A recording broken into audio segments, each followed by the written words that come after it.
আসসালামু আলাইকুম। দেশে কিছু টোক্কা রাজনীতিক কর্মী আছে, তারা কোথাও 2 টাকার দামও পায় না। তারা ওই 6 নম্বর কাতারে যাই বসতে হয়, মানে মুরগা আন্ডা যেটারে কয়। এগো কোনো কাজ নাই, খালি কারে ধরবো, কারে খাইবো, কারে মারবো, এই টেনশন এই চিন্তায় থাকে। তাগুমূলক তো কাজ হইলেও নেতার দালালি আর সামসামি করা। তারা একটা দুইটা চা খাওয়ার রাজনীতি করে, আর ওই ঈদ আসলে কিছু জাকাতের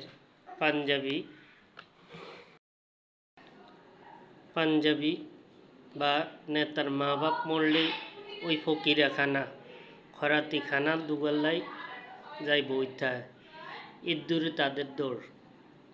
আর যারা মূলত হাজার হাজার টাকা কামাই করে, নেতাগিরি করে, ইনকাম করে বসে আছে, কোটি কোটি টাকা ইনকাম করেছে, তাদের কোনো দেখবেন যে কোনো লাভ ফাল নেই।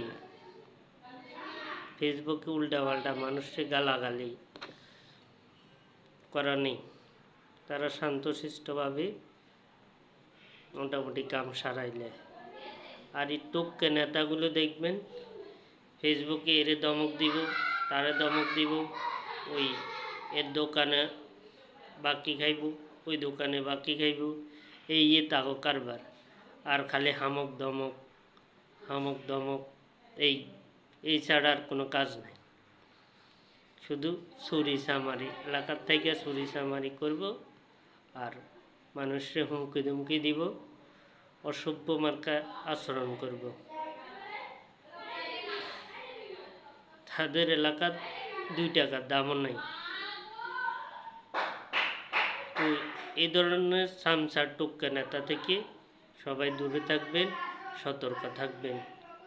কারণ এরাই দেশ ধ্বংসের জন্য মূল দায়ী। মূল নেতারা কখনো কাউকে নিয়ে হামক দমক বা গালাগালি করে না।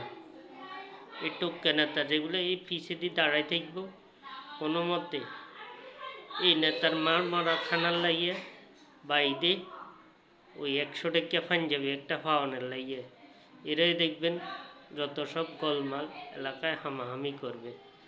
তো এই পর্যন্তই আজকে কথা। আল্লাহ হাফেজ।